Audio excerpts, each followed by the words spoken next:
الرحیم السلام علیکم، میں ہوں آصف نثار غیاثی۔ افغانستان میں زلزلے نے بہت تباہی پھیلا دی ہے اور تباہی اتنی ہے کہ اس کا ابھی تک اندازہ نہیں کہ کتنے لوگ مارے گئے ہیں، کتنے زخمی ہیں، کیونکہ جو دیہات مٹ گئے ہیں ان کے راستے سارے ختم ہو چکے ہیں اور انتہائی مجبوری کے عالم میں اور چابکدستی کے ساتھ ہیلی کاپٹر سروس کے ذریعے زخمیوں کو نکالا جا رہا ہے۔ آج کے ولاگ میں جائزہ لیں گے کہ افغانستان کی آزمائشیں کیوں ختم نہیں ہو رہی اور یہ بدقسمت خطہ ایک اور آزمائش سے دوچار ہے۔ اتوار اور پیر کی شب پاکستان سمیت افغانستان میں زلزلے کے شدید جھٹکے محسوس کیے گئے، لیکن افغانستان میں زلزلے سے زیادہ تباہی اس لیے ہوئی کہ وہاں دیہات میں کچے گھر ہیں یا انتہائی ناقص مٹیریل کے گھر بنے ہوتے ہیں، غربت ہے، دیہات میں لوگوں کے پاس اتنے وسائل نہیں ہوتے، اس لیے وہاں پہ وہ بیچاروں کی زندگیاں ہمیشہ خطرے میں رہتی ہیں۔ اس زلزلے میں جو افغان حکومت کے اطلاعات کے مطابق ان کی زراعت کے جو کنڑ کا صوبہ سب سے زیادہ متاثر ہوا ہے، ننگرہار اور کنڑ کا علاقہ، اور کنڑ پھر بہت زیادہ متاثر ہوا ہے، جہاں کے ضلع نورگل کے علاقہ مزار درہ، نورگل ضلع کی مزار درہ کے علاقے کے جتنے بھی گاؤں ہیں، اب یہ کتنے ہیں یہ تعداد بعد میں آئے گی، کہتے ہیں یہ تمام دیہات مٹ چکے ہیں، یہ ختم ہو چکے ہیں، برباد ہو گئے ہیں، اور اب تک کی جو اطلاعات ہیں جاں بحق ہونے والوں کی تعداد 1000 سے زائد تجاوز کر چکی ہے اور زخمیوں کی تعداد فی الوقت جو سامنے آئی وہ 5000 سے زیادہ بیان کی جاتی ہے۔ لیکن اصل مسئلہ یہ ہے کہ دور دراز علاقوں تک ابھی تک رسائی نہیں ہوئی ہے۔ افغان حکومت کے ذرائع کا یہ بھی کہنا ہے اور ہم اس پہ افغان حکومت کو داد بھی دیں گے اور ان کو ضرور داد دینی چاہیے کہ انہوں نے جب سڑکیں ختم ہو چکی ہیں کچھ سیلاب کی وجہ سے چند دن پہلے اور اب زلزلے کی وجہ سے، انہوں نے وقت ضائع کیے بغیر کہ پیدل ٹیمیں جائیں گی یا راستے کھولے جائیں گے، انہوں نے ہیلی کاپٹر سروس شروع کی ہے اور چند گھنٹوں میں ایک اطلاع کے مطابق صرف ننگرہار کے ہوائی اڈے سے اب تک 35 سے زیادہ پروازیں کی جا چکی ہیں، اور افغان حکومت نے کی پالیسی فی الوقت یہ ہے کہ لاشیں بعد میں نکالی جائیں گی، فی الحال ان کی ترجیح ہے زخمیوں کے نکالنے کی۔ یہ بتایا جاتا ہے کہ طالبان کے جو ذرائع ہیں اس کے مطابق جو زلزلہ آیا اس کی شدت اتنی زیادہ تھی کہ لوگوں کو سنبھلنے کا موقع نہیں ملا، ویسے بھی کچے گھر بیچاروں کے وہ کیسے سنبھل سکتے تھے۔ کہتے ہیں کہ جو انتہائی تباہی آئی ہے اور سب سے زیادہ نقصان کنڑ میں ہوا ہے، یہاں تک جانے کے راستے مسدود ہو چکے ہیں، جس طرح ہم نے کہا کہ پہلے سیلاب کی وجہ سے بھی، اور اسی طرح جلال آباد کے جو اسپتال ہیں وہ جو مین اسپتال ہے وہ زخمیوں سے بھرا ہوا ہے۔ افغان طالبان کے مرکزی ترجمان ذبیح اللہ مجاہد کے مطابق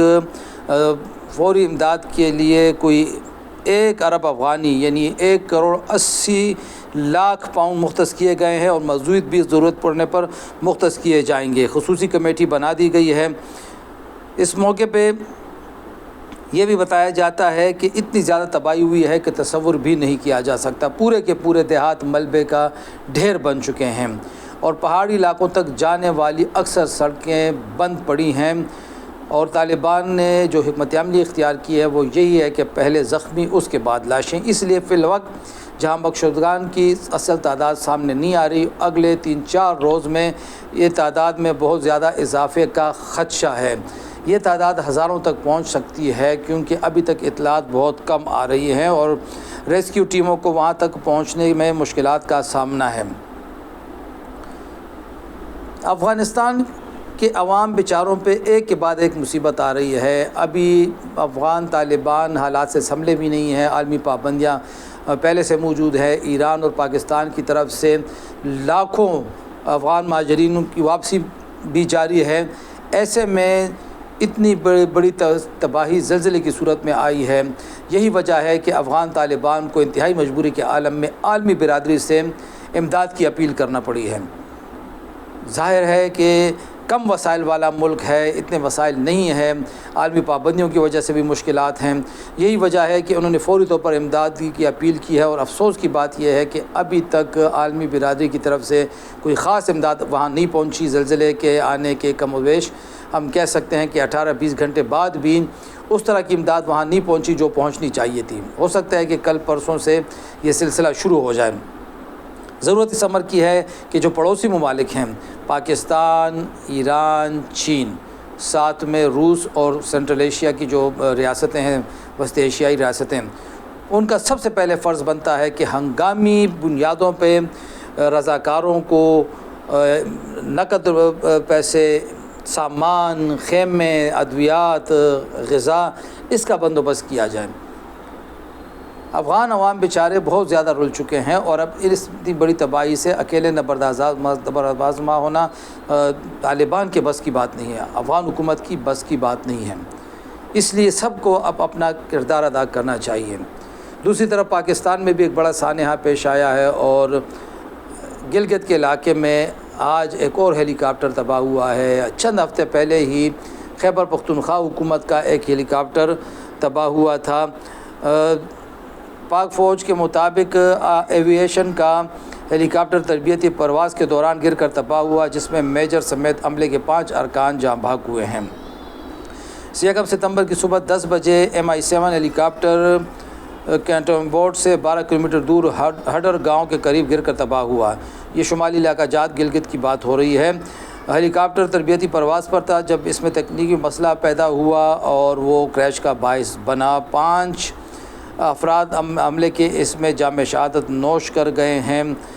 اس گلگت بلتستان حکومت کے ترجمان نے بھی اس حادثے کی تصدیق کر دی ہے۔ ہم تمام لواحقین کے ساتھ غم میں برابر کے شریک ہیں۔ ابھی خیبر پختونخوا حکومت کے ہیلی کاپٹر کی تباہی کا سانحہ کی تلخ یادیں باقی تھیں کہ ایک اور سانحہ ہو گیا ہے۔